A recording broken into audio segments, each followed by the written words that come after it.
नमस्कार, आप सभी का स्वागत है लोक पर्व में। और ये लोक पर्व हम इसलिए कह रहे हैं क्योंकि ये जनता का पर्व है, आपका पर्व है, आप सबका हमारा पर्व है। और बिहार का चुनाव आज उसका पहले फेज का मतदान अभी जारी है। हालांकि 6 बजे तक मतदान खत्म हो जाना चाहिए और लेकिन उसके बाद जो लोग मतदान के लिए लाइन में खड़े हैं वो अपने मत का प्रयोग करके आएंगे और तभी ये जो मतदान है वो संपन्न माना जाएगा। तो हमारे साथ खासकर दो मेहमान स्टूडियो में मौजूद हैं। हमारे कार्यकारी संपादक जयशंकर गुप्त हमारे साथ जुड़े हुए हैं और ऑनलाइन संपादक अमलेंदु उपाध्याय जी भी हमारे साथ जुड़े हुए हैं। आप दोनों का भी बहुत बहुत स्वागत है, जयशंकर जी और अमलेंदु जी। और हम लोग पूरे 1 घंटा चर्चा करेंगे आज जो मतदान हुआ है बिहार में उस पर, और उसके अलावा बात ये भी करेंगे कि नरेंद्र मोदी जी और राहुल गांधी दोनों आज बिहार के दौरे पे थे। नरेंद्र मोदी की 3 रैलियां और राहुल गांधी की 2 रैलियां जो हुई हैं उस पर भी चर्चा होगी। लेकिन सबसे पहले जो है हम बात करना चाहेंगे कि आज के मतदान का, और हम लिख भी रहे हैं कि ज्यादा मतदान किसका नुकसान। तो आप सब जानते हैं कि अगर ऐसा माना जाता है जयशंकर जी की अगर ज्यादा वोटिंग होती है तो वो किसी न किसी एक पक्ष के फेवर में जाते हुए कहा जाता है कि, और इसके रिजल्ट भी कई बार वैसे ही आए हैं। लेकिन आज सबसे पहले बता दूं कि 16 जिलों में, बिहार के जो 16 जिले हैं उसमें मतदान संपन्न हुआ है। 16 जिलों में से 71 जो सीटें हैं उस पर संपन्न हो रहा है और उसमें से कुछ सीटें ऐसी हैं, मैं आपको बताता चलूं कि कई जगह 3 बजे तक मतदान हुए हैं, तो कई जगह 4 बजे तक वोटिंग हुई और कई जगह 5 बजे तक वोटिंग हुई है। सुबह 7 बजे से शाम 3 बजे तक 4 सीटें ऐसी हैं, चैनपुर है, नवीन नगर है, कुटुम्बा है और रफीगंज है, यहाँ 3 बजे तक मतदान। उसके बाद शाम 4 बजे तक 26 सीटें हैं जहां मतदान संपन्न करवाए गए 4 बजे, और 5 बजे शाम तक जो मतदान की प्रक्रिया चली है वो 5 सीटों पर चली है। और वो 5 सीटें जो हैं वो अरवल है, कुर्था है, जहानाबाद है, घोसी है और मखदुमपुर है। ये 5, यानी ये कुल मिलाकर देखें तो 5 + 26 + 4 ये 35 सीटें ऐसी बनती हैं जयशंकर जी, जहां पे 5 बजे तक, मतलब 3 से लेकर 3, 4 और 5 बजे तक मतदान संपन्न होने के बाद भी जो टर्नआउट्स हैं, जो मैं देख रहा हूं चुनाव आयोग का जो टर्नआउट आ रहा है, वोटर टर्नआउट, उसके आधार पर अभी तक 6 बजे शाम तक जो अपडेशन आ रहा है वो है 53.36%, यानी कि 53.36% मतदान संपन्न हो चुके हैं। इतने परसेंट लोग घरों से बाहर निकले और अपने मत का प्रयोग इन्होंने किया है। लेकिन पिछले बार अगर देखें तो जो चुनाव हुआ था 2015 का चुनाव जयशंकर जी, उसमें हमने देखा कि मतदान जो है वो लगभग 62% के लगभग था। इस बार कोरोना काल है, महामारी है, वैसे में एक तो सबसे पहले यही है कि इस महामारी के दौर में मतदान करवाना, चुनाव करवाना, चुनावी प्रक्रिया से चुनाव आयोग को गुजरना पड़ रहा है, वो अपने आप में काबिले तारीफ है। और उसके बाद सबसे ज्यादा काबिले तारीफ उनकी है, दाद उनको देनी होगी जो इस कोरोना काल में घर से निकल कर बाहर आए हैं और मतदान का उन्होंने अपने मत का प्रयोग किया है। कुल मिलाकर के इस ओवरऑल जो मतदान की प्रक्रिया आज संपन्न हो रही है उस पर आपका क्या कहना है, पहली बात। दूसरी बात ये जयशंकर जी कि मतदान अगर ज्यादा होता है तो वो किस ओर जाएगा बिहार को, कि आज की परिस्थिति जो सियासी परिस्थितियां हैं उसको देखते हुए। राजीव जी, एक तो ये है कि इसके दोनों ही ये हैं पहलू हैं।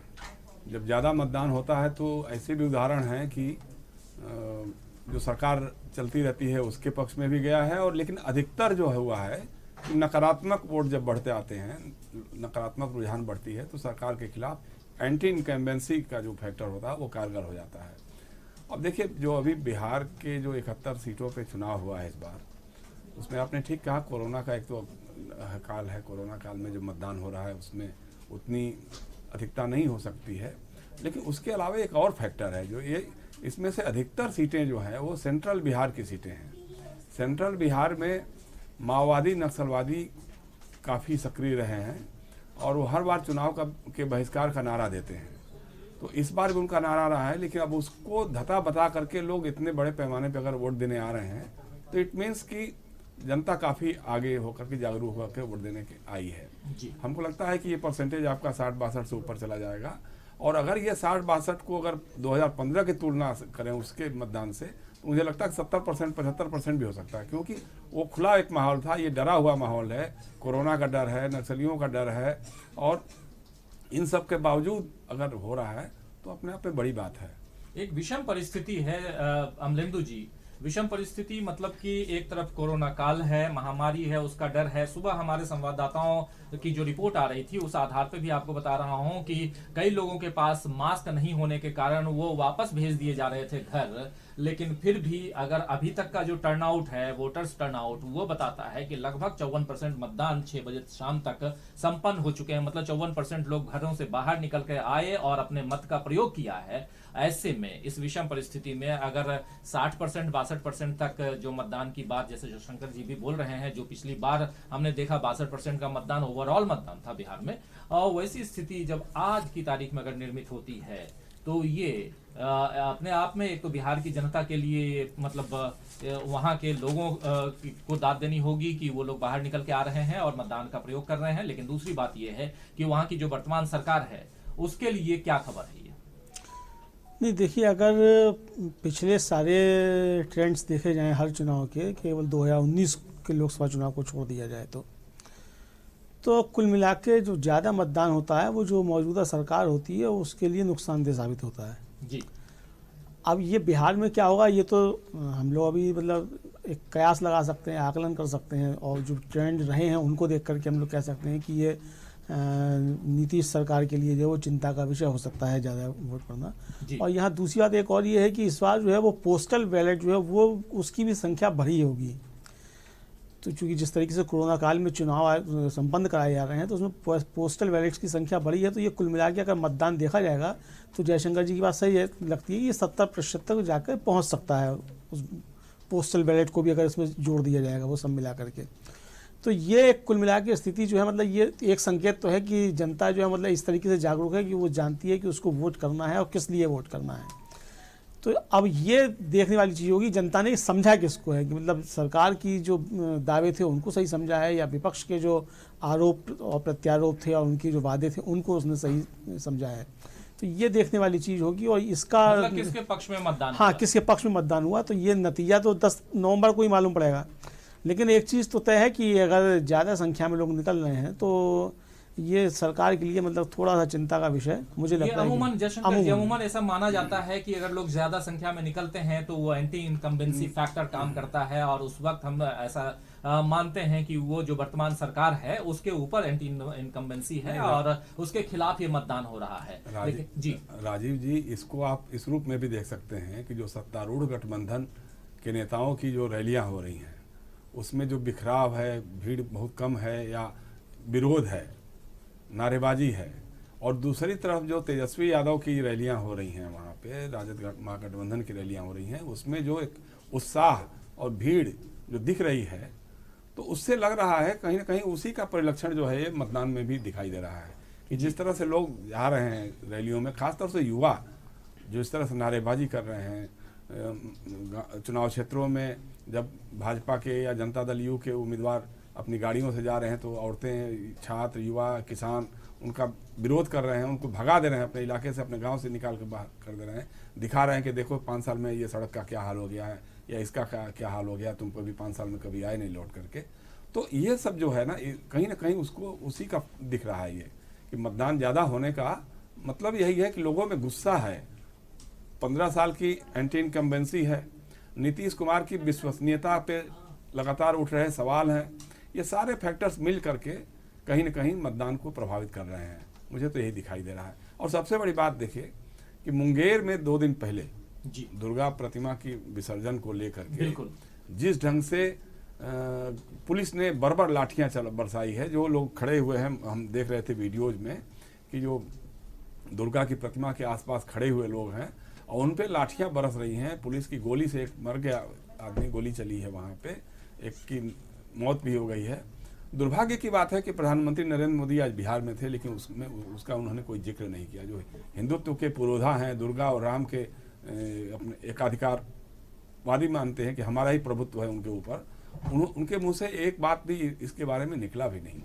ये अपने आप में है। तो कुल मिलाकर के जो दिखाई दे रहा है कि एंटी इनकम्बेंसी की लहर जैसी चल रही है। जी, एंटी इनकम्बेंसी की लहर चल रही है। उसके बीच में जयशंकर जी, जो आप बता भी रहे हैं, मुंगेर की घटना जो घटी है वो अपने आप में, जिसको लेकर के आज आरजेडी प्रमुख तेजस्वी यादव ने प्रेस कॉन्फ्रेंस की सुबह 10 बजे, और प्रेस कॉन्फ्रेंस में उन्होंने आरोप लगाया कि ये जलियांवाला बाग की तरह की घटना हुई है, जिसमें बिल्कुल जनरल डायर जो है वो बनने की कोशिश आप मत कीजिए। और खासकर नीतीश कुमार के ऊपर आरोप था, और उनके खिलाफ एनडीए ने भी हमला बोला है, और उनका कहना है उसका एक कारण और है। वहाँ पे जो पुलिस की अधीक्षक हैं लिपि सिंह हैं जी, और वो जनता दल यू के जो राज्यसभा में सांसद हैं, नेता हैं राज्यसभा में जनता दल यू संसदीय दल के, आरसीपी सिंह की पुत्री हैं। एक तो चुनाव आयोग को ये देखने की बात थी कि किसी पार्टी के बड़े नेता की बेटी या बेटा क्या चुनाव के दौरान तैनात हो सकता है क्या?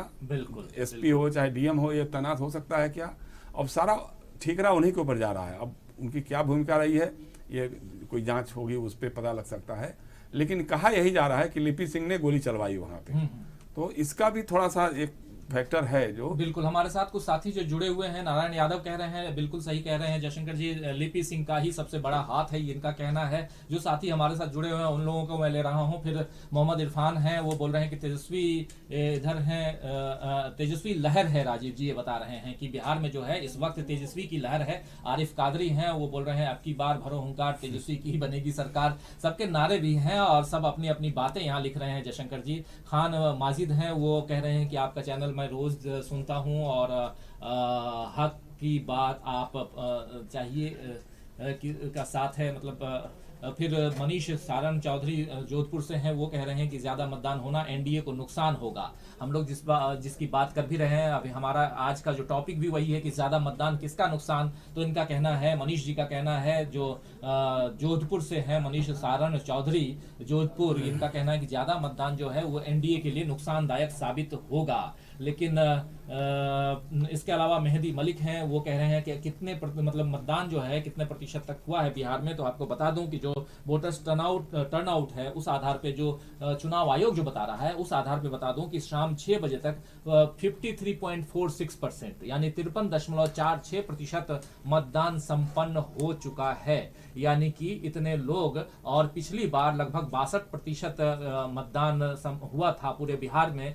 तो अभी 3 चरणों में बिहार में मतदान होना है, और उसमें कितने लोग निकल के आते हैं बाहर वो देखना होगा। लेकिन ये विषम परिस्थिति है, कोरोना काल है, एक अपने आप में चुनाव आयोग के लिए भी एक चुनौती थी कि इस विषम काल में चुनाव कैसे करवाया जाए, और उसमें बिहार जैसे राज्य में चुनाव करवाना, और उसमें बिहार वासियों को भी दाद देनी होगी कि आप सब लोग जो जहां हैं आज निकल करके आए। 16 जिलों से जो 71 सीटों पे आज चुनाव हो रहा है, उसमें लोग निकल के आए हैं और आपको और मतदान अपने मतों का प्रयोग किया है। लेकिन साथ साथ आपको ये बताऊं कि आज जो 71 सीटों पे मतदान है, उसमें 1066 उम्मीदवार शामिल हैं। 1066 में से मात्र 114 उम्मीदवार जो हैं वो महिला हैं, और बाकी पुरुष हैं। पुरुषों की बात मैं कह भी रहा था, सुबह भी हम लोग चर्चा कर रहे थे कि पुरुषों की संख्या ज्यादा है, लेकिन महिलाओं की संख्या इतनी कम क्यों है, और इस पर भी सुबह चर्चा हुई थी। और ये बात हम अपने दोनों वरिष्ठ साथियों से भी करेंगे कि आखिर जहां हम लोकसभा, राज्यसभा यानी संसद से लेकर विधानसभा तक महिला आरक्षण की बात करते हैं, महिलाओं को आगे बढ़ाने की बात करते हैं, वहां महिलाओं की संख्या कम क्यों है, इतने कम उम्मीदवार क्यों हैं, इस पे भी चर्चा करेंगे। लेकिन अभी बात हम ये कर रहे हैं कि क्या बिहार में ज्यादा मतदान होने से जो वर्तमान सरकार है यानी एनडीए की सरकार को नुकसान होगा, इसी पे चर्चा कर रहे हैं। हमारे साथ स्टूडियो में हमारे 2 खास साथी, हमारे वरिष्ठ पत्रकार जुड़े हुए हैं। दोनों हमारे साथ देशबंधु के साथ संबद्ध भी हैं, आप सब जानते हैं, भली भांति परिचित हैं जयशंकर गुप्त जी से और अमलेंदु उपाध्याय जी से। इन दोनों के जो विश्लेषण हैं आप लोग हमेशा सुनते हैं, और कभी ये लोग नहीं पाए जाते हैं हमारे किसी शो में, तो आप लोग लिखते भी हैं कि कहाँ है अमलेंदु जी या कहाँ है जयशंकर जी। तो आज मैं इन दोनों को घर से खींच कर लाया हूँ, आपके सामने उपस्थित हैं दोनों, और इनके विश्लेषण पूरे 1 घंटे मैं कम बोलूंगा, कोशिश यही करूंगा कि कम बोलूं और इनके विचार जो है वो ज्यादा आप तक पहुंचाऊं। तो अमलेंदु जी, जैसा कि हमारे कई साथी बोल भी रहे हैं कि लहर चल रही है तेजस्वी की, और इस लहर में लोग निकल के आ रहे हैं, और वो एंटी इनकम्बेंसी है जो लहर है, और उसमें नीतीश कुमार के लिए ये खतरे की घंटी है। क्या कहेंगे? देखिए, निश्चित तौर पे जो लोग कह रहे हैं वो सही कह रहे हैं, और जाहिर सी बात है कि चूंकि ये जनता बिहार की ही कमेंट कर रही है, जी तो जो हम लोग अपना विश्लेषण कर रहे हैं उस पर एक तरीके से ये मोहर लग रही है। मतलब हमारे जो दर्शक जो हैं वो सब बिहार से इस समय जुड़े हुए जी हैं, तो वो हमारे विश्लेषण को जो है वो सही एक तरीके से साबित कर रहे हैं। जी दूसरा, जो प्रधानमंत्री आज बोले हैं बिहार में अपनी रैलियों में, तो उन्होंने जिस तरीके से, मतलब हालांकि नाम नहीं लिया उन्होंने तेजस्वी का या महागठबंधन का या राष्ट्रीय जनता दल का, लेकिन उन्होंने जो बातें कही वो सीधे सीधे ये साबित करती हैं कि मतलब एनडीए जो है उसको जो है वो बहुत घबराहट जो है वो महागठबंधन और आरजेडी और तेजस्वी से इस समय हो रही है। जैसे प्रधानमंत्री ने कहा कि ये हवाई बातों का समय नहीं है। अच्छा, हवाई बातों का समय नहीं, फिर किस बात का है? मतलब आप खुद स्वयं मतलब स्वीकार कर रहे हैं प्रधानमंत्री की समय जो है बहुत ख़राब है, और इस सब समय ख़राब करने वाला कौन है? ये समय ख़राब करने वाले स्वयं प्रधानमंत्री हैं। लॉकडाउन किसने लगाया? प्रधानमंत्री ने लगाया, बिना किसी सूचना के, बिना किसी तैयारी के। उस लॉकडाउन की वजह से अर्थव्यवस्था ख़राब हुई देश की, उस लॉकडाउन की वजह से लोगों को पैदल चलना पड़ा, उस लॉकडाउन की वजह से लोगों की नौकरियां गईं, उस लॉकडाउन की वजह से उद्योग धंधे तबाह हो गए, उस लॉकडाउन की वजह से रोजगार सब तबाह हो गए, उस लॉकडाउन की वजह से छोटे व्यापारी सब तबाह हो गए। और पूरे रास्ते मतलब गुजरात से लोग पैदल चले, महाराष्ट्र से लोग पैदल चले, पंजाब से पैदल चले, हरियाणा से पैदल चले, और जहाँ जहाँ भारतीय जनता पार्टी की सरकारें थीं वहाँ से जहाँ से लोग निकले, चाहे ट्रेन के रास्ते से निकले हों चाहे पैदल निकले हों, पुलिस की लाठियाँ उन्होंने खाई। और उस दौरान प्रधानमंत्री के मुंह से एक शब्द जो था वो इस अत्याचारों पर नहीं निकला प्रधानमंत्री के मुंह से। आज जो प्रधानमंत्री आकर के इस तरह की बातें कर रहे हैं, जी तो ये साफ जाहिर कर रहा है कि प्रधानमंत्री जिस तरीके से अटैक कर रहे हैं और उन मुद्दों को लेकर के कर रहे हैं जो मुद्दे इस समय वहाँ के नौजवानों को छू रहे हैं। रोजगार का मुद्दा सब जानते हैं कि बिहार में ही नहीं पूरे देश भर के अंदर जो है वो रोजगार जो है वो बहुत बड़ा मुद्दा है। और इससे ज़्यादा बड़ी बात क्या होगी कि प्रधानमंत्री का जन्म दिवस जो है, अगर उसको जो है रोजगार दिवस मना दिया जाए और प्रधानमंत्री के जो है शुभकामना संदेश से ज़्यादा जो है अगर बात ये आ जाए कि प्रधानमंत्री रोजगार दीजिए, और ये अगर सोशल मीडिया पर ट्रेंड करे, तो आप समझ सकते हैं कि स्थिति पूरे देश के अंदर रोजगार को लेकर के कितनी गंभीर है। बिल्कुल। और दूसरा उसमें और भी जोड़ दूं कि प्रधानमंत्री जब भी कोई भी वीडियो उनका जारी होता है, प्रधानमंत्री कहीं लाइव करते हैं, तो सीधा हम देखते हैं कि सबसे ज्यादा मतलब लाइक से ज्यादा डिसलाइक्स पाते हैं। जी जी। तो डिसलाइक्स की लाइन लग जाती है, झड़ी लग जाती है। ऐसे में जयशंकर जी, प्रधानमंत्री की बात हो रही है। आज प्रधानमंत्री नरेंद्र मोदी 3 रैलियों को वहां संबोधित भी किए हैं बिहार में। और ये हम लोग जानते हैं जयशंकर जी कि जब भी चुनाव का मतलब ये जो फेज वाइज चुनाव होते हैं, और इस चुनाव में प्रधानमंत्री जी बिल्कुल बहुत ही सटीक तरीके से उनका प्रोग्राम तैयार होता है। आप याद कीजिए, आज पटना के 5 सीटों पे मतदान होना है और पटना में ही वो भाषण भी दे रहे थे। तो ये जो तरीका है चुनाव में, ये तो चलिए सियासत की बात है, और जिसमें कहीं ना कहीं उसका लाभ लेने की कोशिश करते हैं नरेंद्र मोदी। हमने एक उपचुनाव में भी देखा था कि उत्तर प्रदेश में किस प्रकार वो मतदान के दिन शामली का हाल हम सब याद है हम लोगों को, और आज हमने पटना में भी देखा। तो ओवरऑल 2 बातें यहाँ मैं करना चाहूंगा। एक तो आज पहली बार प्रधानमंत्री और नीतीश कुमार के दोनों के फोटो वहाँ के अखबारों में दिखाई दिए जयशंकर जी। और हम लोग पहले भी इस पर चर्चा कर चुके हैं कि बीजेपी जबकि एनडीए का घटक दल है, उसके बाद बीजेपी के विज्ञापन जो है पोस्टर में, उनके विज्ञापन में नीतीश कुमार जो कि पोस्टर बॉय हैं वहाँ के, यानी कि वहाँ के मुख्यमंत्री हैं, और इस बार भी मुख्यमंत्री का चेहरा वही है। और वैसे में मुख्यमंत्री का चेहरा अगर न रहे तो ये अपने आप में एक सवाल खड़ा करता है। दूसरी तरफ नरेंद्र मोदी जी आज पहुंचते हैं अपने भाषण में, और वहां मंच से जिस प्रकार अपने काम को गिनाते हैं, लालटेन युग से एलईडी युग की बात करते हैं, और जिस क्षेत्र में जाते हैं, चलिए ये तो ठीक है, आप मिथिलांचल में हैं, मैथिली भाषा में बोलेंगे, भोजपुर एरिया में भोजपुरी में बोलेंगे, ये सब कुछ लुभावने वादे तमाम चीजें करते हैं। लेकिन ओवरऑल आज के दिन उनके भाषण का क्या इम्पैक्ट पड़ा होगा? और जबकि हम देख रहे हैं, जैसे अमलेंदु जी भी बोल रहे हैं और कई तमाम हमारे साथ जो दर्शक जुड़े हुए हैं वो भी बता रहे हैं कि एंटी इनकम्बेंसी फैक्टर जबरदस्त काम कर रहा है। देखिए, प्रधानमंत्री नरेंद्र मोदी जो है जी 2015 के चुनाव में भी इसी तरह के भाषण कर रहे थे बिहार में।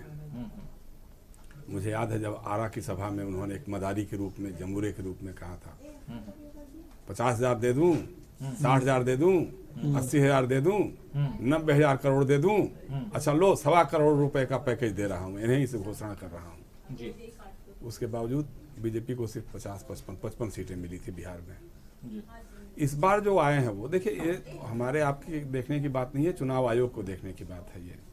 और इस पर चुनाव आयोग को गंभीरता से विचार भी करना चाहिए कि जिस जिले में या जिस पार्लियामेंट्री कॉन्स्टिट्यूंसी के अंदर चुनाव हो रहे हों, उसके अगल बगल किसी भी बड़े नेता को या किसी दल को सभा करने की इजाज़त नहीं मिलनी चाहिए। जैसे पटना में अभी आप बता रहे हैं 5-6 सीटों पे चुनाव हो रहा है और प्रधानमंत्री पटना के गांधी मैदान से सभा कर रहे हैं। अब जैसे वो अपनी सभाओं में मतलब खैर वो तो उनकी जबान पे कोई लगाम कभी भी नहीं रही है, पहले भी नहीं रही है। इसी बिहार में उन्होंने तक्षशिला को बिहार का बताया था, तक्षशिला विश्वविद्यालय को, और यहीं पे गंगा में सिकंदर के बेड़े को भी डुबा दिया था। तो वो सब तो बातें अलग बातें हैं, लेकिन सबसे बड़ी बात जैसे उन्होंने कहा कि साहब ये जंगल राज के युवराज हैं। तेजस्वी के बारे में जब उन्होंने कहा कि जंगल राज के युवराज हैं, बिल्कुल प्रधानमंत्री जी आप राजा महाराजा बन सकते हैं लेकिन आप युवराज नहीं बना सकते हैं, बिल्कुल उनकी क्षमता नहीं है ये। तो इसलिए आप युवराज की बात तो आपको नहीं करना चाहिए बार बार, कभी वो राहुल गांधी को करते हैं, कभी किसी को करते हैं। और दूसरा यह है कि जो उन्होंने कहा कि साहब अब लालटेन का युग खत्म हो गया है, एलईडी बल्ब का आ गया है, बिल्कुल सही बात है, लालटेन का युग नहीं है अभी।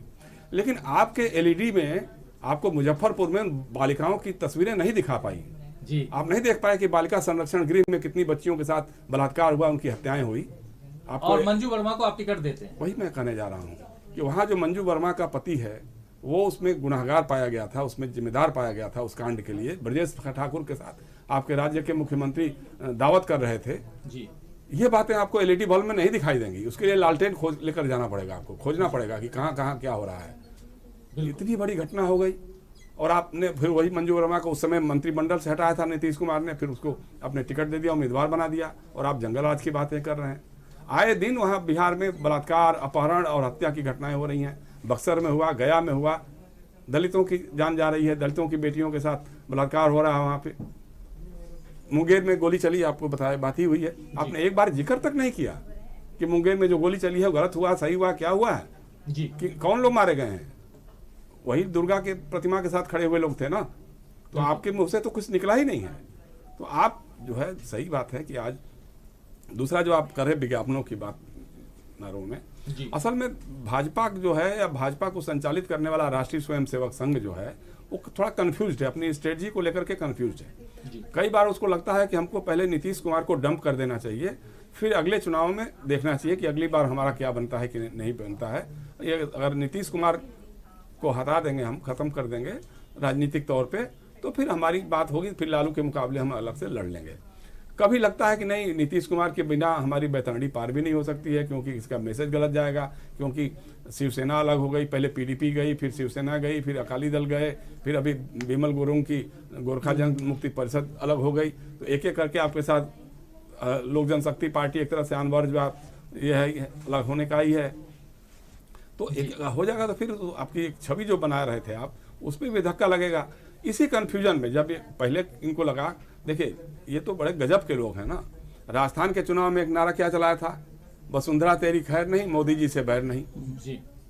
उसी तरह का नारा अभी बिहार में जो है आरएसएस का कनफुकवा तंत्र जो है वो चला रहा है कि साहब मोदी जी से बैर नहीं, नीतीश तुम्हारी खैर नहीं जी। भाई नीतीश तुम्हारी खैर नहीं, तुम्हारे राज्य का उप मुख्यमंत्री जो भाजपा का है वो, उसका घर डूब रहा था पिछले साल बाढ़ में, वो नाव पे बैठ के भागा हाफ पैंट पहन करके, सुशील मोदी बिल्कुल। और आप जिम्मेदारी की बात कर रहे हैं, नीतीश कुमार से बैर नहीं, सुशील मोदी से प्यार कैसे हो सकता है भाई?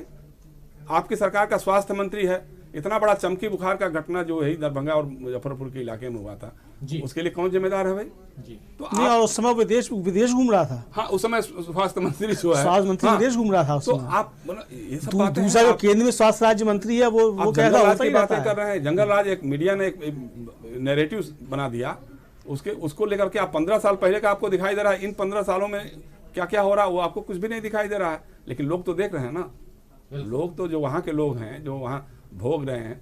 अब आप देखिए कि मतलब 100 से ज्यादा लोग तो रेलगाड़ियों में मर गए जी। कितने लोग सड़कों पे दम तोड़ दिए, जो अप्रवासी बिहारी हैं, जो कहाँ कहाँ से आ रहे थे लोग, रास्ते में मर गए लोग, खप गए लोग किसी तरह। अब मतलब ये बिहार के लिए गौरव की बात हो सकती है क्या कि एक बच्ची जो फरीदाबाद से या गुड़गांव से अपने गुड़गांव से अपने चली पिता है, को 12 साइकिल पर लेकर के किलोमीटर यात्रा करके दरभंगा पहुंच या सीतामढ़ी पहुंच रही है, अपने घर पहुंच रही है। ये गर्व की बात हो सकती है कि शर्म की बात हो सकती है कि आपने ऐसी व्यवस्था नहीं की है कि बिहार के लोगों को बिहार में रोजगार मिल जाए। और जो जितने नाटक और जितने झुंझुने दिखाए आपने कि साहब सबको वहाँ रोजगार मिल रहा है, अब कहीं बाहर किसी को जाने की जरूरत नहीं पड़ेगी। क्या हो रहा है? तो सारे बिहार के लोग वापस चले आए, फिर वही काम के धंधे में, काम के खोज में आ गए, यूपी और बिहार दोनों से आ गए। तो पूरा का पूरा जो गुस्सा है, देखिए गुस्सा जो है सड़क पे आना बहुत जरूरी नहीं होता है कई बार, लेकिन मतपेटी तक बड़े आराम से पहुंच जाता है वो। तो इसलिए जो आज मतदान हो रहा है, जो ढंग से हो रहा है, हमको लगता है कि कहीं न कहीं एक मामला ऐसा है कि सिर्फ नीतीश कुमार का मामला नहीं है, ये भाजपा के खिलाफ एनडीए का मामला है। एंटी इनकम्बेंसी एनडीए के खिलाफ है, भाजपा के भी उतने ही खिलाफ है, नोटबंदी के खिलाफ भी है। नोटबंदी आपने किया, देश को तबाह किया, अर्थव्यवस्था को कर दिया, जीडीपी हमारी डूब गई, शेयर बाजार रोज हिचकोले खा रहा है, रुपया हमारा आईसीयू में करा रहा है। अगर भाजपा विपक्ष में होती तो मोदी जी का भाषण उठाकर देख लीजिए जो क्या वो बोलते थे उस समय। तो इन सारी बातों को लेकर के कहीं न कहीं बिहार के लोग चूंकि प्रबुद्ध है, पढ़े लिखे लोग हैं और बहुत सोच समझ करके राजनीतिक फैसले करते हैं।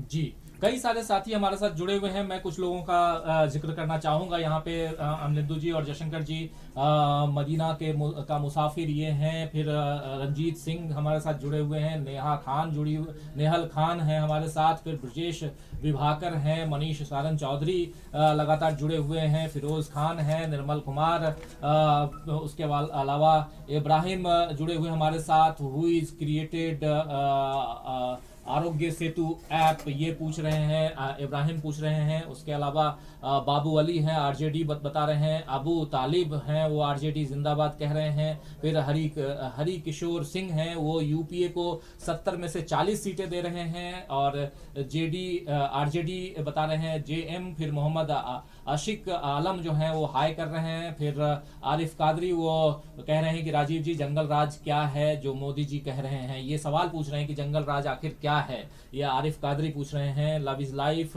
फिर राधे राधे, अलग अलग जो हैंडल्स हैं उससे कई सारे उनके सवाल या इनके विचार जो हैं हम तक पहुंच रहे हैं। बहुत सारे साथी हमारे साथ जुड़े हुए और कईयों के मैं नाम नहीं ले पा रहा हूं, लेकिन मैं कोशिश करूंगा कि इस चर्चा के दौरान जो है आप सबका नाम लूं। फिर सेंतु यादव हैं, फिर अमन वैविया हैं जो आरजेडी 100% बता रहे हैं। फिर तुफाइल खान है, सलामत अंसारी, कबीर चतुर्वेदी, बहुत सारे साथी, सबका नाम लेना अभी थोड़ा मुश्किल है, लेकिन आप लोग हमारे साथ जुड़े रहिए और अपने विचार जरूर लिखते रहिए। आपको आपके मन में, आपके जहन में कोई अगर सवाल है और हमारे दोनों विश्लेषकों से, विशेषज्ञों से अगर कोई सवाल आप जानना चाहते हैं, पूछना चाहते हैं, तो उसे कमेंट बॉक्स में जरूर लिखिए। हम कोशिश करेंगे कि अपने दोनों साथियों से उस सवाल का जवाब भी लें। रविंद्र हमारे साथ जुड़े हुए हैं, अखिलेश कुमार जुड़े हुए हैं, लक्ष्मण कुमार हैं, वो तेजस्वी तय है बता रहे हैं। और एक चीज है अमलिंदु जी की, जो हमारे साथ जितने साथी जुड़े हुए हैं उसमें अगर ओपिनियन पोल करवाएं, बात मैं कल भी बोल रहा था कि अगर ओपिनियन पोल करवाएं जयशंकर जी, तो आरजेडी यानी कि महागठबंधन की सरकार बन रही है इस ओपिनियन पोल के हिसाब से। लेकिन अक्षर पर्व से कहा जा रहा है कि जंगल राज का युवराज वाला कमेंट बहुत खराब था। जंगल राज का युवराज यानी कि तेजस्वी यादव के लिए कहा गया, जो अभी आप कह भी रहे थे जयशंकर जी, ये कमेंट अपने आप में एक बहुत ही खराब कमेंट था। लेकिन यहाँ इंपॉर्टेंट बात ये है, एक आंकड़ा मैं बता रहा हूं कि 15 साल से लेकर 35 साल तक के जो युवा हैं, जो इस बार मत का प्रयोग माफ करें 18 साल से लेकर 35 साल तक के जो युवा हैं, और जिसमें से 50% मतदाता इसी उम्र वर्ग के हैं। ये देखिए 50% मतदाता 18 साल से 35 साल तक के हैं। अब आप ये सोचिए कि 15 साल की आप बात कर रहे हैं कि 15 साल पहले क्या था। जैसे नरेंद्र मोदी जी कहते हैं 70 साल में देश बर्बाद हो गया, लेकिन पिछले 7 साल में आपने क्या किया इसका जिक्र आप नहीं करते। उसी तरह अभी जब आप आप जब वोट मांगने जा रहे हैं तो आप ये नहीं कह रहे हैं कि हमने 15 साल में क्या किया। आपको उसके लिए उंगलियों पे गिनना पड़ता है कि आपने 15 साल में क्या किया बिहार में। लेकिन 15 साल पहले जंगल राज था, ये बताने की कोशिश उन युवा मतदाताओं को करते हैं जो उस समय बहुत ही छोटे थे। भाई साहब उनको पता ही नहीं है। और वो उन बातों में आपके विचारों में बातों में नहीं आने वाले हैं। उनको दिखाई दे रहा है कि उनके सामने रोजगार की चिंता है, उनके सामने पूरी जिंदगी बची पड़ी है, वो उस अपनी राह तलाश रहे हैं, वो उस मंजर को देखे हैं। जबकि यहाँ से दिल्ली एनसीआर और दूसरे राज्यों से लोग निकल के आए, प्रवासी जो बिहारी थे या पूर्वांचली थे, वो जब जा रहे थे पैदल और उनके ऊपर कैसे लाठियां बरसाई गई, उनके ऊपर कितनी जातियां हुई, उनके ऊपर कीटनाशक का छिड़काव किया गया, ये सारे मंजर आज के युवा जो हैं ट्रेनों से कट के मर गए और कई सारे ट्रेन से कट के, आपको याद होगा रेल एक्सीडेंट, ट्रेन एक्सीडेंट। फिर आपको याद होगा कि मध्य प्रदेश में एक मशीन जिसमें कि सीमेंट वाली जो मशीन होती है, कंक्रीट वाली मशीन, उसके अंदर से कितने मजदूर निकले थे जो महाराष्ट्र से निकल के बिहार तक जा रहे थे और मध्य प्रदेश में वो पकड़े गए थे और उसमें भी पैसे लिए गए थे। तो ये मंजर जो है वो सबको याद है। ऐसे में वो युवा जो हैं वो आपकी लुभावनी बातों में नहीं आने वाले, वो मुझे साफ में, ये मेरा मानना है, वो साफ नजर आ रहा है। लेकिन अमलेंदु जी, ये पूरा जो एक डायग्राम जो है हम रख रहे हैं, अभी जयशंकर जी भी वही बात कर रहे थे, ऐसे में नरेंद्र मोदी जी का भाषण कितना प्रभाव डालेगा? 4 अभी रैलियां होनी है, जिसमें से 2 रैलियां हो गई, मतलब 4 दिन में 12 रैलियां होनी है और जिसमें से 6 रैलियां हो गई आज का मिला करके। अभी फिर 3 तारीख को रैली है उनकी। देखिए, जैसे पिछले रैलियों में प्रधानमंत्री 1 को भी है और 3 को भी है। हाँ, पिछले रैलियों में प्रधानमंत्री बोले तो आज आके स्तर थोड़ा और नीचे गिरा जी, अगली में जाएंगे तो स्तर और थोड़ा नीचे गिरेगा जी। जो प्रधानमंत्री का बोलने का स्टाइल रहा है इससे पहले के चुनावों में भी जी, तो उस तरीके से, जिस तरीके से वो नीचे मतलब गिरते जाते हैं अपने भाषा में, वो चीज़ यहाँ भी देखने को मिल रही है। तो अभी तक शायद उनको लग रहा था कि उनकी बातों का कुछ असर हो जाएगा। मतलब प्रधानमंत्री का इतने नीचे स्तर तक आकर के कमेंट करना, ये स्वयं जाहिर करता है कि प्रधानमंत्री तक सूचना पहुंच चुकी है कि आपकी बातों का जो है वो अवसर नहीं हो रहा है और लोग आपकी बातों के आपके झांसे में आने वाले नहीं हैं। ये सूचना मुझे लगता है प्रधानमंत्री तक जो है वो उनके जो खुफिया सूत्र हैं उनसे पहुंच रही है और इसीलिए आज वो मजबूर हुए हैं नीतीश कुमार का फोटो साथ में लगवाने के लिए अपने विज्ञापनों में, ताकि जो हार की स्थिति हो तो उस समय वो हार की जिम्मेदारी भी जो है वो प्रधानमंत्री के ऊपर ना है, वो नीतीश कुमार के ऊपर डाल दी जाए।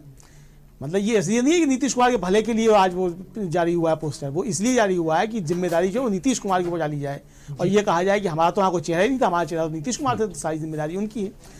लेकिन प्रधानमंत्री ने जिस तरीके से आज कहा, जैसे प्रधानमंत्री कहा कि हमने बहुत काम किया, प्रधानमंत्री पहले अपना मैनिफेस्टो जो है, वचन पत्र, घोषणा पत्र, जो भी कह लीजिए 2015 का जो है, उसे उठा करके देख लें कि उन्होंने बिहार के लोगों से क्या वायदा किया था। वायदा था वेटनरी विश्वविद्यालय खोला जाएगा, खुल गया क्या? वायदा था किसानों को 0% ब्याज पर ऋण मिलेगा, दिया क्या? बिल्कुल। रोजगार के बहुत अवसर होंगे और खूब रोजगार दिए जाएंगे, कितने रोजगार दिए बता दीजिए। और आज जो आप प्रधानमंत्री आज सवाल उठा रहे हैं कि हवाई बातों का समय नहीं है, जो रोजगार, जो सरकारी नौकरी बात कर रहे हैं तो सरकारी नौकरी भूल जाइए और प्राइवेट कंपनियां भी भाग जाएंगी। तो बता दीजिए कि आपके 15 साल का शासन आपका रहा है, आपके 15 साल के शासन में कितनी प्राइवेट कंपनियां ही आप ले आए? छोड़ दीजिए आप सरकारी नौकरियों की बात, हम तो कहते हैं आप 4 बड़ी प्राइवेट कंपनियां बता दीजिए जो आप बिहार में लेकर के आए हों। और अगर आप ये कहें कि साहब पहले तो यूपीए की सरकार थी इसलिए नहीं हुआ, सेंटर में मान लिया सेंटर में यूपीए की सरकार थी, लेकिन 6 साल से तो आप सेंटर में हैं। एक सीन में जयशंकर जी, शायद आप दोनों को याद होगा, प्रधानमंत्री नरेंद्र मोदी 2015 के चुनाव प्रचार अभियान के दौरान पटना के गांधी मैदान से भाषण दे रहे थे और भाषण में आपको वो शायद वो सीन याद हो कि बोलते थे ये इतना 1000 करोड़ इसके लिए दिया, ये इतना 1000 करोड़ रुपए इसके लिए दिया। वो सारे 1000 करोड़ रुपए जो थे वो कहाँ हैं? ये बड़ा सवाल है जयशंकर जी। नहीं, उसका कोई आंकड़ा नहीं है। उस पर आरटीआई लगा के पूछ लिए कि ये आपने कहा था कि इतने करोड़ रुपए दिए, इतने 1000 करोड़, इतने लाख करोड़ रुपए दिए, वो किस मद में खर्च हुए, तो आंकड़ा नहीं मिलेगा। सरकार कहती है हम पे आंकड़ा नहीं है। मतलब ये आंकड़े सरकार के पास ये आंकड़ा नहीं है कि कोरोना से कितने डॉक्टर मर गए, सरकार के पास ये आंकड़ा नहीं है कि पैदल चलते हुए कितने मजदूर मर गए लॉकडाउन में, सरकार के पास ये आंकड़ा नहीं है कि कितने रोजगार लोगों के छिन गए। सरकार के पास कोई आंकड़ा नहीं है। सरकार के पास ये आंकड़ा है कि लालटेन का जमाना चला गया और एलईडी का जमाना आ गया। अरे साहब, वो एलईडी चाइना की है, आपने नहीं बनाई है, क्यों आंखों में धूल झोंक रहे भाई? बिल्कुल। आप जिस चाइना के बहिष्कार की बात कर रहे हैं, बताइए आप भारत में कहाँ बन रही है एलईडी? हमें बता दीजिए ये कंपनी एलईडी बना रही है। आप चाइना से एलईडी मंगा करके और आप यहाँ पे देशभक्ति की, मेक इन इंडिया की आप बात करते हैं। जी। तो ये सारे सवाल उठेंगे ना, मतलब ये सवाल हम नहीं उठा रहे हैं, चूंकि ये सवाल आपने उठाए हैं तो जाहिर सी बात है कि हमारा काम जो है आपके सवालों का छिद्रान्वेषण करना है। हमारा काम यही है कि आप जो कहें हम उसकी बाल की खाल निकालें और सही चीज़ें जो हैं वो हम जनता के सामने रखें। जी। हम विपक्ष नहीं हैं, लेकिन हम चूंकि एक जर्नलिस्ट हैं तो एक जर्नलिस्ट के नाते हमारा ये दायित्व है कि जो सही बातें जनता तक नहीं पहुंची वो सही बातें हम जनता को समझाएं। तेजस्वी यादव कुछ कहेंगे तो वो आरोप प्रत्यारोप होंगे, दूसरे कुछ कहेंगे वो आरोप प्रत्यारोप होंगे, इस तरीके से आप तेजस्वी के लिए कहेंगे तो आरोप प्रत्यारोप होंगे। तो हमें ना आपके आरोप प्रत्यारोप में पड़ना है ना उनके आरोप प्रत्यारोप में पड़ना है, लेकिन जो दावे आप लोग करेंगे हम दोनों के दावों की जो हम पोल खोलेंगे और उनकी हम असलियत सामने बता करके आएंगे।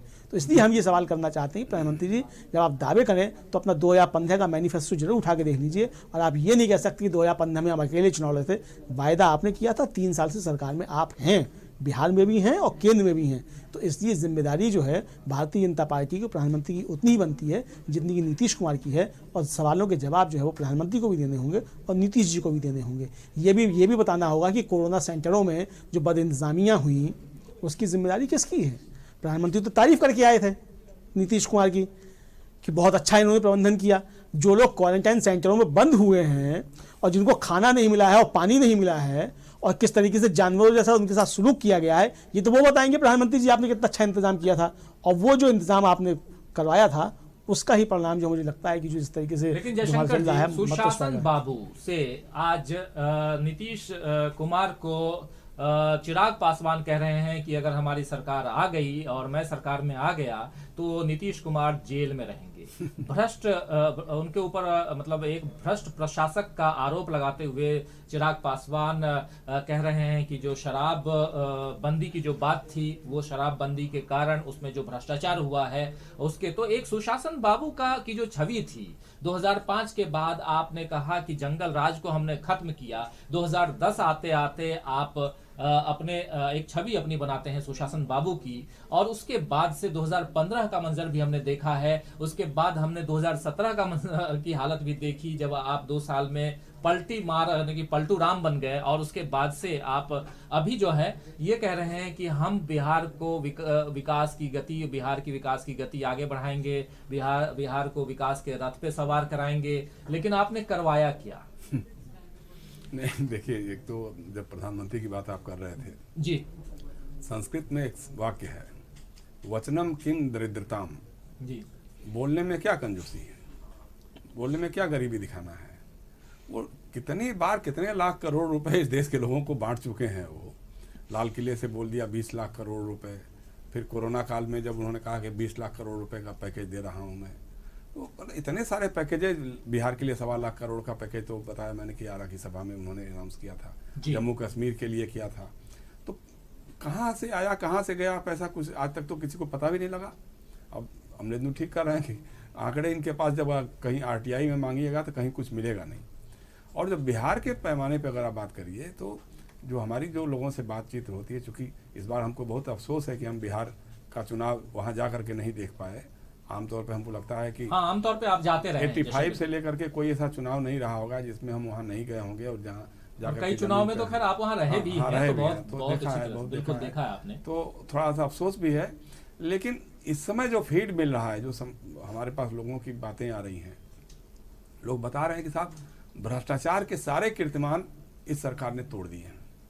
जो चुनाव लड़ने वाले उम्मीदवार हैं, जो मंत्री हैं, उन्होंने जो चुनाव आयोग के सामने अपना हलफनामा दाखिल किया, एफिडेविट जो दिया है जी, उसमें जो अपनी संपत्ति बताई है तो 2015 के मुकाबले जो 5 सालों में 300% बढ़ी है जी। ये 300% वो बढ़ी है संपत्ति जो दिखाने वाली है। जो नहीं दिखाने वाली है, जो अनाम संपत्ति होती है, जो दूसरे नाम से, फर्जी नाम से जो करते हैं लोग, उसके बारे में चर्चा नहीं है। लेकिन जो घोषित है उसमें आपकी 300% की बढ़ोतरी हो गई है। ये पैसा कहाँ से आया, कौन सा उद्योग आपके मंत्रियों ने चलाया? नीतीश जी, आप कहते हैं साहब कि साहब बिहार में समुद्र नहीं है इसलिए कोई उद्योग धंधा नहीं लगता है। कमाल है, नीतीश जी हमारे मित्र हैं, इंजीनियरिंग की पढ़ाई की हुई है। भाई साहब छोड़िए पंजाब, हरियाणा और राजस्थान की बातें, नोएडा की बात भी छोड़ दीजिए। बिहार में रोहतास इंडस्ट्रीज था जी, बिहार में डालमिया नगर था, बिहार में अशोक पेपर मिल था, बिहार में शुगर की मिलें थी दरभंगा, जहाँ प्रधानमंत्री बोल के आए होंगे, वो कब से बंद पड़ी हैं, कब से लोग वहाँ चिल्ला रहे हैं, चीख रहे हैं। पहले गन्ने का सबसे बड़ा उत्पादक इलाका वही चंपारण का इलाका होता था जी। वहाँ सारे इंडस्ट्रीज थे। मुंगेर में बंदूक का कारखाना, ये सब बिना समुद्र के कैसे आ गए भाई? समुद्र ठीक है, समुद्र की जरूरत पड़ती है आवागमन के लिए, लेकिन गंगा नदी आपके पास है, नदियों से ये होता है। अब आपने झुंझुना पकड़ा दिया था, मतलब इतना झूठ बोलने की जो ये है पराकाष्ठा है कि सब बनारस से हम हावड़ा तक जो है जहाज चलाएंगे, पानी के जहाज चलाएंगे और यातायात सैलानी जाएंगे और बिजनेस व्यापार होगा। एक बार थोड़ा सा कहीं से चला दिया, फिर बाद में जाके वहीं भागलपुर के आसपास कहीं भसभसा गया, क्योंकि गंगा में पानी तो होता नहीं है। बाढ़ के समय जरूर थोड़ा पानी होता है, लेकिन उसके बाद तो होता ही नहीं है। इसी तरह से गुजरात में जो एक बार देखा मैंने कि साहब वो हाजरा प्लांट के पास से कहीं से वो सी प्लेन चलाएंगे, तो वहां से सी प्लेन चला करके दिखा दिया। अब आज खबर आ रही है कि अब साबरमती से और वो जो स्टैचू ऑफ ये यूनिटी है वहां तक की वो 40-45 पटेल की जो प्रतिमा है, वहां से साबरमती के तक वो चलाएंगे, सी प्लेन चलाएंगे। मतलब आप क्या बोलते हैं, क्या करते हैं, कुछ समझ में आता ही नहीं है। और नीतीश कुमार के बारे में तो आप देख लीजिए कि कितना बेइज्जत कर रहे हैं लगातार। मैं वही पूछना चाहता हूँ प्रधानमंत्री कि सुशासन बाबू आज घेरे में कैसे हैं? आज सुशासन बाबू अगर रियली सुशासन बाबू रहते तो आज फिर जो एंटी इनकम्बेंसी फैक्टर है तो वो काम नहीं करता, उनके पक्ष में लोग निकल के मतदान करते हैं। आप देखिए ना कि नरेंद्र मोदी जी ने ही जो है कहा था कि इस आदमी के डीएनए में ही खोट है। तो नरेंद्र मोदी जी को तो पहले बिहार के लोगों को बताना पड़ेगा कि भाई हमने इनका फिर से डीएनए टेस्ट करा लिया, अब डीएनए ठीक हो गया है जी। डीएनए बार बार बदलता रहता है, ये तो राजनीति में ही हमको समझ नहीं। एक और प्रधानमंत्री की एक और जूनियर हैं अमित शाह जी, उन्होंने कहा था कि नीतीश कुमार जीतेंगे तो पटाखे फूटेंगे, लेकिन मुझे लगता है कि पाकिस्तान में पटाखे फूटेंगे लेकिन मुझे लगता है कि अमित शाह अपनी जुबान के पक्के हैं, क्योंकि वो ये बात कह चुके थे इस चुनाव में बिल्कुल नहीं आए हैं। मतलब उन्हें अपने शब्दों का ख्याल है कि पाकिस्तान में पटाखे फूटेंगे अगर नीतीश जीत जाएंगे। तो मुझे लगता है कि प्रधानमंत्री नहीं, मैं दूसरी बात कर रहा था जिस ढंग से बेइज्जत कर रहे हैं प्रधानमंत्री लगातार। अब सासाराम की सभा हुई, उसमें लगातार वो 370 के बारे में बोलते रहे और वहीं मंच पे बैठ करके अपना चेहरा छिपाए हुए जा रहे थे नीतीश कुमार, क्योंकि 370 का विरोध करने वालों में नीतीश कुमार और उनकी पार्टी भी थी। तो पहले तो आप उन्हीं से कहा हो ना, आप पहले तेजस्वी या लालू या किसी और से बात करने से पहले आप नीतीश कुमार से कहलाइए कि साहब आपका क्या सोच है इसके बारे में। आप सीएए के बारे में चर्चा कर रहे हैं, कश्मीर में जमीन खरीदने की बात कर रहे हैं, एक बार पूछ लीजिए नीतीश कुमार जी से कि हाँ भाई नीतीश कुमार जी आप जमीन खरीदने जाएंगे पटना से श्रीनगर, या आपकी क्या सोच है उसके बारे में, 370 हटाने के बारे में, या ये जो सीएए है नागरिकता संशोधन विधेयक जो है उसके बारे में क्या आपकी राय है। तो लेकिन वहीं बैठा करके उनके मुंह पे, चूंकि इस समय इन्होंने विरोध किया था, तो अब उनको सामने बैठा करके उनको एक तरह से शर्मिंदगी का एहसास कराना चाहते हैं नरेंद्र मोदी। अब चूंकि मुख्यमंत्री को चुनाव लड़ना है, उनकी पार्टी को राष्ट्रीय जनतांत्रिक गठबंधन के बैनर तले चुनाव लड़ना है, तो वहाँ से उठकर जा भी नहीं सकते हैं, कुछ कर भी नहीं सकते हैं, तो मजबूरी में वो जा करके चल रहे हैं। और सब मिला करके जो है, देखिए बिहार के लोग बता रहा हूँ कि बहुत जागरूक हैं, पढ़े लिखे लोग हैं, और पॉलिटिकली तो बहुत पॉलिटिकली वो मतलब बच्चा वो आप जाइएगा डिस्कस करने के लिए, तो वो ट्रंप से लेकर के ओबामा तक और नरेंद्र मोदी से लेकर के नीतीश कुमार, लालू और तेजस्वी सबके बारे में चर्चा कर लेंगे। लोग बातें करते हैं और पढ़ लिख करके, मतलब ऐसा नहीं है, तथ्यों के साथ बात करते हैं। हमने तो देखा है कई बार भागलपुर के किसी पार्क में, जब पिछली बार हम चुनाव कवर करने गए थे उस समय भी था, तो ऐसा नहीं है, उनको आप आसानी से बरगड़ा नहीं सकते। हाँ ये जरूर है कि कई बार धर्म की आंधी चल जाती है, कई बार राष्ट्रवाद का आपका जुमला चल जाता है, क्योंकि लोगों को लगता है। अब आप जाकर बिहार के लोगों से बोल रहे हैं कि बिहार के लोग 22 लोग मारे गए, वहाँ चीन में मारे गए, लद्दाख में मारे गए, गलवान घाटी में मारे गए। बिहार रेजिमेंट में बिहार के जो मारे गए थे लोग, वो कितने लोग थे? उसमें 14 लोग थे, 14 या 16 लोग थे, लेकिन रेजिमेंट जो है वो सारे लोग थे, नाम होता है, लेकिन आपने ये नहीं कि सिर्फ बिहारी हैं। वहां पर भी आपको इस बात की शर्म आई कि चीन का नाम नहीं ले सकते थे आपने वहां पर भी ये नहीं कहा कि चीन के सैनिकों ने हमारे बिहार के सैनिकों की हत्या की या मारा या ये किया। आज तक चीन के लोग वहां बैठे हुए हैं, लद्दाख में बैठे हुए हैं, चीन की सेना कब्जा जमाए हुए है। बार बार आपके विदेश मंत्री हमारे नाम राशि जा करके बात करके आ जाते हैं, बोल देते हैं अब सब ठीक हो जाएगा, लेकिन बाद में फिर अखबारों में खबर आ जाती है कि साहब गलवान घाटी में तो और मजबूत अपना अड्डा जमाए हुए हैं चीन वाले लोग हैं।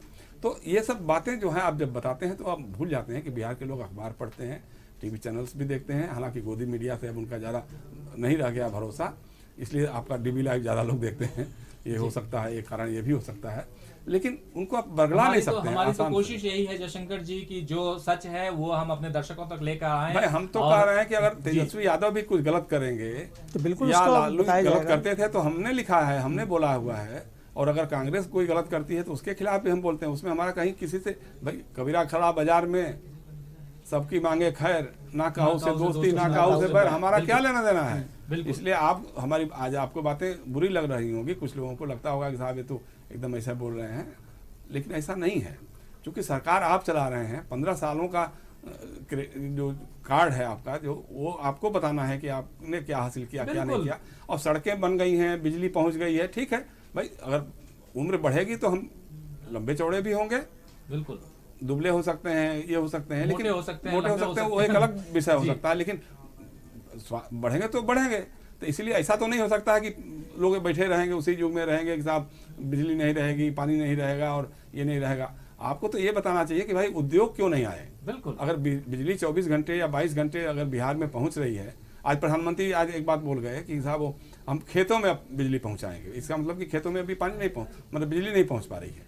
गाँव में घरों में कुछ पहुंच सकी होगी, लेकिन खेतों में जो सिंचाई का मुख्य साधन है तो उसमें तो आप नहीं पहुंचा पा रहे हैं। और सड़कों का हाल ये है भाई, उद्योगों के लिए क्या चाहिए, उद्योग धंधों के लिए सबसे बड़ी जरूरत होती है सड़क चाहिए, बिजली चाहिए, पानी चाहिए और लॉ एंड ऑर्डर चाहिए जी। तो ये जो लॉ एंड ऑर्डर चौथा विषय है उस पर आप चर्चा ही नहीं करते हैं कभी भी। अभी भी वहाँ पे व्यवसायियों के अपहरण हो रहे हैं, अभी भी वहाँ व्यवसायियों की हत्या हो रही है, अभी भी आए दिन वहाँ बच्चियों के साथ बलात्कार हो रहे हैं। तो ऐसे समय में कोई भी देश या कोई भी उद्योगपति हमारे बिहार में पैसा लगाने की सोचेगा क्यों? उसके दिमाग में तो ये बातें रहेंगी। तो इसलिए इन सब बातों को देख करके आपको बताना चाहिए कि आपने कितने IIT खोले, कितने IIM खोले, कितने मेडिकल कॉलेज खोले, कितनी यूनिवर्सिटीज खोले सरकारी। आप पुल बनाते हैं, उद्घाटन करते हैं, उसके 10 दिन बाद में वो पुल धराशायी हो जाता है। बिल्कुल क्या है? एस्टीमेट घोटाला आपके जमाने में हुआ, सृजन घोटाला, जो सबसे बड़ा सरकारी पैसा जो ट्रेजरी का होता है उसको निकाल करके किसी और को दे दिया जाए, किसी NGO को दे दिया जाए और वो अपना बिजनेस व्यापार करे और जब जरूरत पड़े तो वहाँ जमा कर दे। बिल्कुल, ये घोटाला आपके यहाँ हुआ, आपके लोग इन्वॉल्व थे उसमें, आपके मंत्रियों के, मुख्यमंत्री के रिश्तेदार जी उसमें इन्वॉल्व मिले, आपके सांसद वहाँ उनके साथ खड़े हुए दिखाई दिए, सृजन घोटाला के जो मुख्य आरोपी थे उनके साथ में। उसका क्या हुआ आज तक कुछ पता ही नहीं चला। आप एक बार चारा घोटाला लेकर के पहुंचे हैं। मैं एक बात बड़ी जिम्मेदारी से करना चाहता हूँ राजीव जी, जयशंकर जी, बार बार होती है बात कि साहब भ्रष्टाचार और चारा घोटाला और जेल में बंद हैं, और जो बार बार कहते थे जेल से पैसा लाएंगे क्या नौकरी देने के लिए। चारा घोटाले में बहुत सारे लोग बंद थे। 1321 नंबर कैदी नंबर था लालू यादव का जी, लेकिन उनके बेटे को तो आप बार बार कहते हैं, लेकिन 1322 नंबर किसकी सीट थी? जगन्नाथ मिश्रा की, जगदीश शर्मा की। जगदीश शर्मा की थी। उनके बेटे राहुल शर्मा जनता दल यू के उम्मीदवार हैं इस बार। उसके बारे में आप चर्चा क्यों नहीं कर रहे हैं? जगन्नाथ मिश्रा आपके साथ घूमते थे, आपके NDA में शामिल थे, उनका बेटा मिनिस्टर भी रहा नीतीश कुमार की सरकार में, तो उसके बारे में चर्चा नहीं। मतलब अगर लालू यादव का नाम आए, यादव का नाम आ जाए तो भ्रष्ट है, बेईमान है। अगर किसी शर्मा जी का नाम आ जाए, किसी मिश्र जी का नाम आ जाए तो उसके बारे में हम चर्चा नहीं करेंगे। ये क्या मतलब है? कोई भी रहे, चाहे वो यादव जी हो, शर्मा जी हो, मिश्रा जी हो, लेकिन चारा घोटाला में फंसे हुए जो लोग हैं तो एक को सम्मानित कर रहे हैं। हाँ, एक को आप सम्मानित कर रहे हैं, एक के बेटे को आप अपनी पार्टी में रख रहे हैं, मिनिस्टर बना रहे हैं, टिकट दे रहे हैं, चुनाव प्रक्रिया से वो गुजर रहे हैं, सब दूसरे पर आरोप लगा रहा है जिसका उससे कोई लेना देना नहीं। बिल्कुल, और उनसे कह रहे हैं कि आप भाई क्या जेल से पैसे लेके आओगे, 10 लाख नौकरियों की बात कर रहे हो, चारा घोटाले का पैसा लेके आओगे। तो ये तो एक अहम सवाल है जिस पे बात होनी चाहिए और इसी गंभीरता और बहुत जिम्मेदारी के साथ हम लोग ये बात कर रहे हैं। और मैं बीच में बात और कहना चाहूंगा, ये आप तब कह रहे हैं, मतलब जिस दिन आप ये बात कह रहे हैं उससे 2 दिन पहले ही अटल बिहारी वाजपेयी जी की सरकार में मंत्री रहे दिलीप रे, उनको सरकार, उनको जो अदालत जो है वो सजा सुनाती है भ्रष्टाचार 3 साल। यानी आप जो है अपने, आपका मंत्री जो है उसको सजा दी जा रही है, आपका राष्ट्रीय अध्यक्ष जो है रंगे हाथों रिश्वत लेते हुए पकड़ा जाता है, उसको सजा होती है। राष्ट्रीय पार्टियों में 2 पार्टियां जो हैं उनके नेता पकड़े जाते हैं भ्रष्टाचार में रिश्वत लेते हुए, और दोनों एनडीए से जुड़े हुए होते हैं, एक बंगारू लक्ष्मण, दूसरी जया जेटली। और आप जो दूसरे के ऊपर आरोप लगाते हैं भ्रष्टाचार का, पहले अपने गिरबान के अंदर झांक के देखिए, दूसरे पर बाद में बात कीजिएगा। बिल्कुल बिल्कुल, लेकिन आपको बता दूं कि इस वक्त तक जो टर्न आउट है 7 बजे शाम का मैं टर्न आउट बता रहा हूं बिहार चुनाव का, ये 53.87% है। बिहार का जो अभी 71 सीटों पे जो मतदान हुआ है, इस 71 सीटों में 53.87 यानी लगभग 54% का ये मतदान। अभी ये कहां जाकर रुकता है ये देखने वाली बात होगी, लेकिन पहले चरण के मतदान में और इस कोरोना काल में ये अपने आप में एक उत्साहवर्धक मतदान कहा जाएगा। अभी तक के आधार पे जयशंकर जी की चुनाव आयोग ने जो हिम्मत दिखाते हुए, और जैसा कहा जा रहा था कि इस वक्त चुनाव नहीं करवाना चाहिए, चुनाव आयोग चुनाव करवाने की प्रक्रिया में आया, और उसके बाद से हम देख रहे हैं कि जिस प्रकार जनता निकल करके आई है, और ये हिम्मत जनता, ये दाद जनता को देनी होगी कि वो निकल करके आए। और कई जगह हम लोगों को ये खबर भी मिली कि मास्क नहीं होने के कारण लोग, जो वोटर्स जो हैं, वो बूथों से, पोलिंग बूथ से वापस लौटा दिए गए। लेकिन ये भी होना चाहिए था कि मास्क की व्यवस्था होनी चाहिए थी, लेकिन मास्क की व्यवस्था नहीं होने के बाद भी लोग निकल के आए। और जल्दी से आपको ये जो 16 जिले हैं, जिलेवार में बता देता हूं कि अरवल में 53.85%, औरंगाबाद में 52.85%, बांका में 59.57%, भागलपुर में 55.71%, भोजपुर में 49.06%, बक्सर में 54.07%, गया में 57.08%, जहानाबाद में 55.43%, जमुई में 57.41%, कैमूर यानी भभुआ में 56.20%, लखीसराय में 55.44%, मुंगेर में 47.68%। मुंगेर काफी कम है, और मुंगेर की घटना आप सबको पता ही है कि 2 दिन पहले वहां क्या घटना घटी है, उस पर हम लोग बात कर रहे थे, लिपि सिंह का हमने नाम लिया।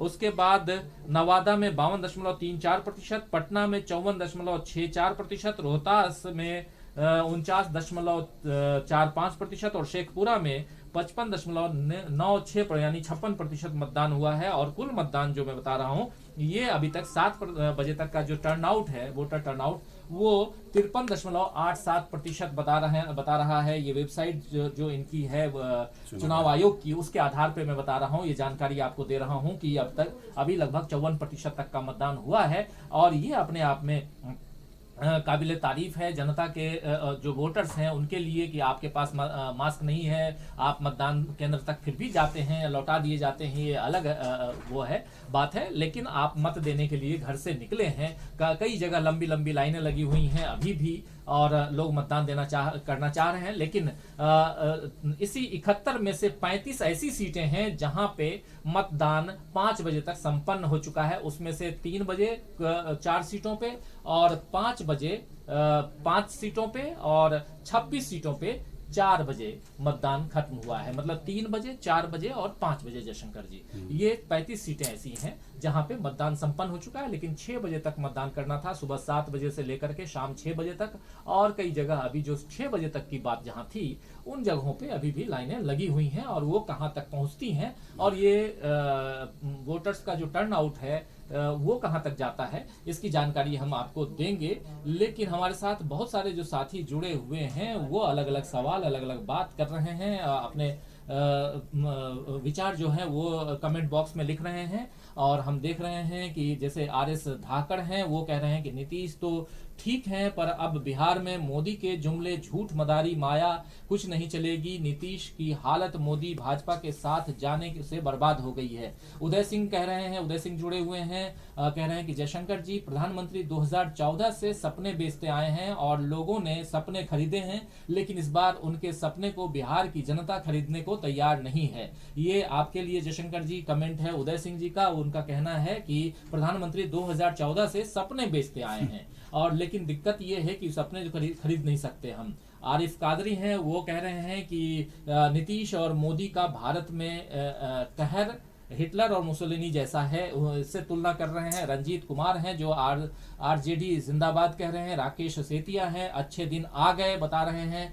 अनीशा भारती हैं, वो सब झूठ बोलते हैं, लीडर या हर लीडर के लिए कह रही हैं। फिर अक्षर पर्व से कहा जा रहा है कि जिस दिन हमारे बिहारी भाइयों को घर छोड़कर दूसरे राज्य नहीं जाना पड़ेगा, जिस दिन दूसरे राज्य के लोग बिहार में काम ढूंढने आएंगे, उस दिन देश की जीत होगी। सोनू सूद ने वोटिंग से पहले ट्वीट किया था। ये सोनू सूद की ट्वीट है, ये बहुत बड़ी बात है कि आप देखिए इसी कोरोना काल में जयशंकर जी, और हम लोग बात कर भी रहे हैं कि कोरोना काल में क्या क्या हुआ, उस मंजर में से एक ये भी है कि सोनू सूद जैसा एक कलाकार निकल के बाहर आता है और वो जबरदस्त अपनी तरफ से लोगों की मदद करता है, और न पैसे की चिंता, न भूख प्यास की चिंता, न दिन की बात, न रात की बात, वो हमेशा लगे हुए और ट्वीट करता है कि मेरा ये नंबर है, इस पे आप व्हाट्सएप कर दीजिए, आप कहीं फंसे हुए हैं, कोई परेशानी में हैं तो आप मेरे इस नंबर पे फोन कर दीजिए। और वो निकल के आता है वो बंदा और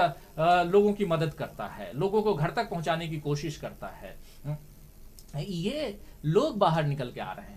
सरकार अपने आप में एक ऐसी चीज होती है जो किसी भी हद तक जा सकती है मदद के नाम पे, लेकिन सरकार ने जब मदद का पिटारा अपना खोला, 20 लाख करोड़ रुपए मदद के लिए जब नरेंद्र मोदी जी आए और उन्होंने बड़े ही गर्व के साथ में जनता के सामने भाषण दिया टेलीविजन पे आके, आप सबको याद होगा उस दिन उन्होंने कहा कि हमने ये कर दिया वो कर दिया, अब सब गरीबी तकलीफ जो है सारी चीजें दूर हो जाएंगी।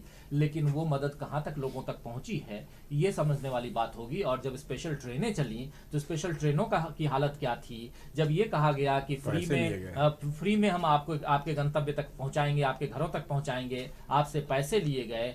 हमने किसी प्लेटफॉर्म पर एक माँ की लाश के साथ एक बच्चे को खेलते हुए देखा है। ये मंजर अगर इस वक्त बोलते समय मेरी रूह जो है वो और मेरे रोंगटे खड़े हो जा रहे हैं, लेकिन ये अगर आप लोगों में से किसी ने ये वीडियो देखा होगा तो आपके भी रोंगटे खड़े हो गए होंगे कि एक माँ जो है उसकी लाश पड़ी हुई है और बच्चा जो है वो अपनी माँ के साथ खेल रहा है, उसको लग रहा है मेरी माँ सोई हुई है। तो ये इसी देश में हुआ है और बहुत पुरानी बात नहीं बता रहा हूं, ये 2-3 महीने पुरानी बात है। इसको हमारे अगर बिहार का कोई जनता कोई वोटर है वो कैसे भूल सकता है जयशंकर जी? नहीं, यही इससे भी और एक ऐसे वीडियो आया था अभी बीच में कि एक आदमी एक बच्चे को अपने कंधे पर लेकर जा रहा है, साथ में उसकी पत्नी है, और पुलिस वाले रोक ले रहे हैं और कहते हैं दिखाओ क्या है इसमें। तो वो गठरी बहुत आनाकानी करते हुए किसी तरह से गठरी खोलता है, दिखाता है, वो बच्चे की लाश होती है। उसकी पत्नी को उसने नहीं बताया हुआ था कि हमारा बेटा मर चुका है, हमारा बच्चा मर चुका है। जब पुलिस वालों ने जब जबरदस्ती किया तो उसको दिखाया तो फिर वो पत्नी एकदम बेहोशी हालत में हो जाती है, टूटती है। देखिए इस तरह के इतने मंजर इस कोरोना काल में आए हैं कि उनको याद करना मतलब क्या कहा जाए। कभी कभी हमको अपने आदमी होने पर ही शक होने लग जाता है कि हमारे रहते ही सब कुछ हो रहा है, हम देख रहे हैं, हम कुछ कर नहीं पा रहे हैं। सरकारों ने बार बार कभी तो कड़ाई किया, कठोरता बरती कि नहीं साहब जहाँ है वहीं रहना चाहिए, फिर थोड़ा ढील भी दिया, मतलब कुछ समझ में आया नहीं, कोई इनकी रणनीति थी ही नहीं। और बसें नहीं, आज देखिए आज भी यहाँ से बसें जाती हैं, दिल्ली से बिहार चली जाती हैं, नेपाल तक बसें जाती हैं। कोरोना काल में कभी अलाउ नहीं किया, बसों को नहीं किया, रेलगाड़ियों को नहीं किया। जब रेलगाड़ियों को किया तो फिर पैसे लिए, सबसे पैसे लिए, सब लोगों ने अपने अपने टिकट दिखाए थे, दुगने पैसे लिए थे स्पेशल के नाम पे। अब आप देखिए कितना बड़ा फ्रॉड होता है। सीनियर सिटीजन्स का खत्म कर दिया, कंसेशन खत्म कर दिया इस पूरे कोरोना के नाम पर। सीनियर सिटीजन्स को जो छूट मिलती थी रेलगाड़ियों में उसको खत्म कर दिया। पत्रकारों का तो खैर चलो ठीक है, पत्रकार आते हैं उनको भी वो खत्म कर दिया। और जो सुपरफास्ट ट्रेन है उसमें जनरल बोगी खत्म की जा रही है, यानी कि बिहार का आदमी जो वो चल ही नहीं पाएगा। मतलब बिहार का मोस्टली आदमी जो वो तो जनरल बोगी में चलता है ना, तो उन ट्रेनों में चलेगा। यानी आप जो है आप पैदल ही जाइए, मतलब आपको जाना है। और मैं एक बात और चाहूँगा, फिर जयशंकर जी अपनी बात पे आ जाइएगा। मैं यहाँ बीच में आपको याद दिलाना ये चाहूँगा कि इतने सारे मंजर हुए, उसके बाद प्रधानमंत्री ने जब राष्ट्र के नाम संबोधन किया तो प्रधानमंत्री ने क्या कहा? प्रधानमंत्री ने कहा कि हमने तो कहा था जो जहाँ है वो वहीं रहे, पर लोगों का मन होता है लोग चल पड़े।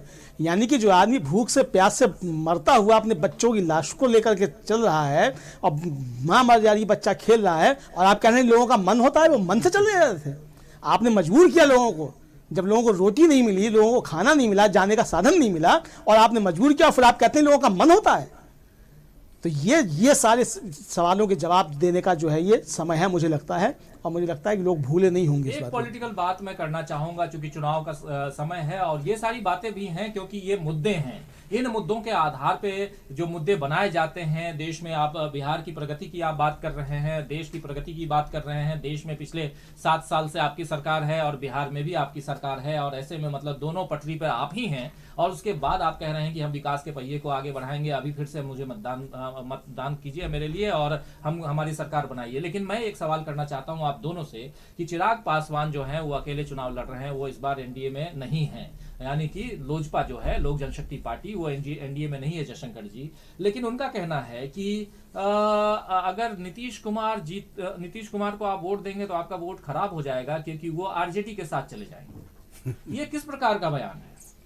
अब चिराग पासवान तो आए दिन कुछ न कुछ बोल ही रहे हैं, कभी जेल भेजने की बात करते हैं, वो कभी कहते हैं कि साहब भाजपा और लोजपा मिलकर के सरकार बनाएगी। तो कहीं ना कहीं देखिए, सीधी सी बात यह है कि एक बिहार में मुख्यमंत्री होते थे भागवत झाझा जी, तो वो एक कभी कभी चुटकुला सुनाते थे कि सांपेर आगे बेंग नाचे कारण किछुआ छे, मतलब सांप के आगे सामने जो है मेढक नाच रहा है, तो इसका मतलब कहीं ना कहीं कोई बात है जी, कि सांप तो खा जाएगा ना उसको। बिल्कुल, लेकिन उसके सांप के आगे अगर मेढक नाच रहा है और सांप कुछ नहीं कर रहा है, इसका मतलब कोई बात है जी। तो आज आप देखिए कि जिस तरह से चिराग पासवान नीतीश कुमार के बारे में लगातार बोले जा रहे हैं और भाजपा के पक्ष में बोले जा रहे हैं, अगर एक बार अमित शाह फोन करके बोल दें या नड्डा ही बोल दें या मोदी जी, खैर बड़ी बात हो जाएगी, कोई भी इन तीनों में से कोई बोल दे कि भाई चिराग ये बकवास बंद कर दीजिए और हमारा नाम लीजिएगा, हम आपको बंद कर देंगे, तो चिराग पासवान बोलना बंद कर देंगे। और अभी जो एक नया वीडियो आ रहा है कि अपने पिताजी की तस्वीर के सामने वो रिहर्सल कर रहे हैं कि कैसे उसको फोटोशूट करवाया उन्होंने चुनाव प्रचार के दौरान, बिल्कुल ही इमोशनल बनाया है। नहीं, उसमें उसके पहले का जो, लेकिन उससे बिल्कुल हाँ, वो उससे पहले बहुत ही खुश मिजाज नजर आ रहे हैं। वो कहते हैं कि नहीं, हर आदमी का बाल का अलग स्टाइल होता है और इसका अलग होता है, मतलब जो इस तरह बातें हो रही हैं, तो वो भुनाने की कोशिश भी की, लेकिन उसमें भी कामयाब नहीं हो पाए वो।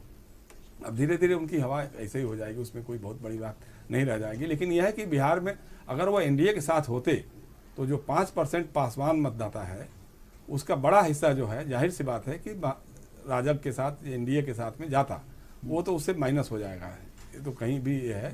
अच्छा, बाकी जो है भाजपा के कई जगह जो बागी उम्मीदवार हैं, जैसे आरएसएस के खांटी आदमी जो झारखंड में संगठन महासचिव रहे हैं राजेंद्र सिंह,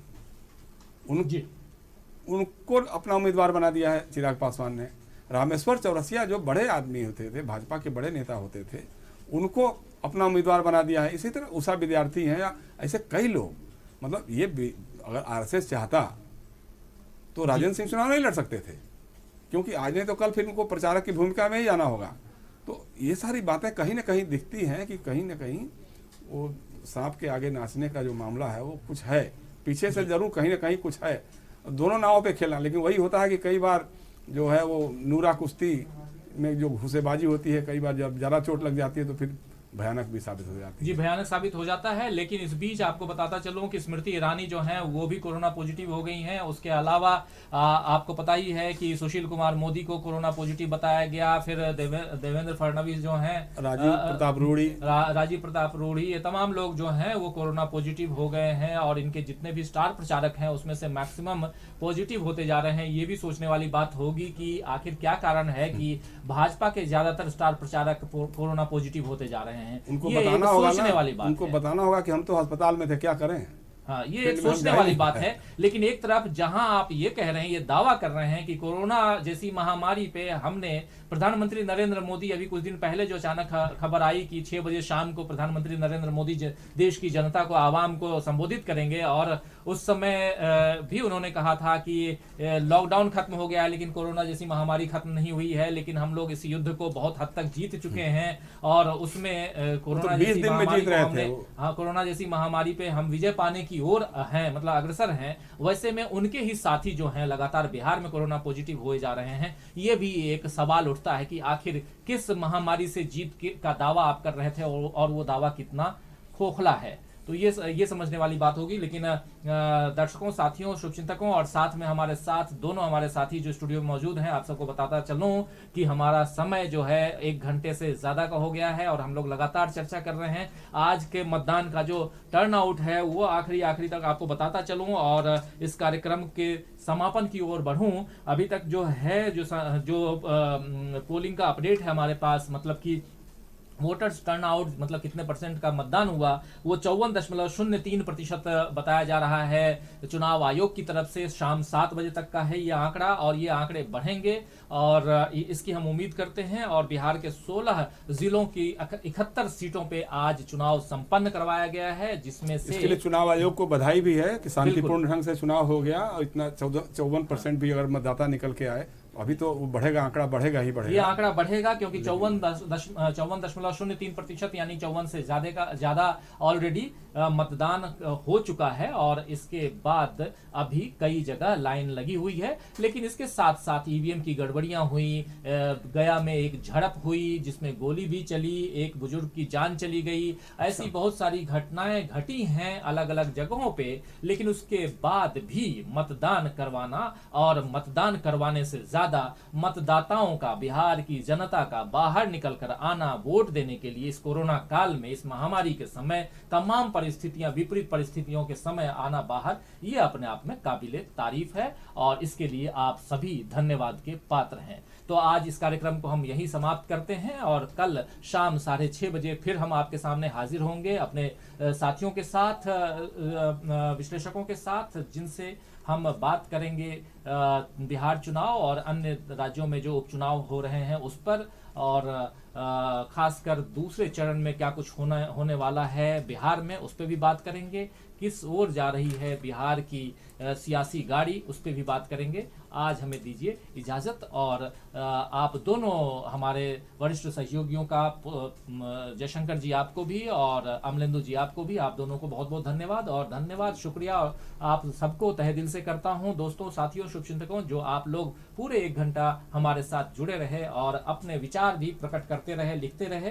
कुछ लोगों के विचार मैं नहीं ले पाया हूं, समय कम है, लेकिन कल जब हम मिलेंगे तो कोशिश हमारी रहेगी ज्यादा से ज्यादा आप सब लोगों के विचार हम लें और उस पर हम विश्लेषण करें।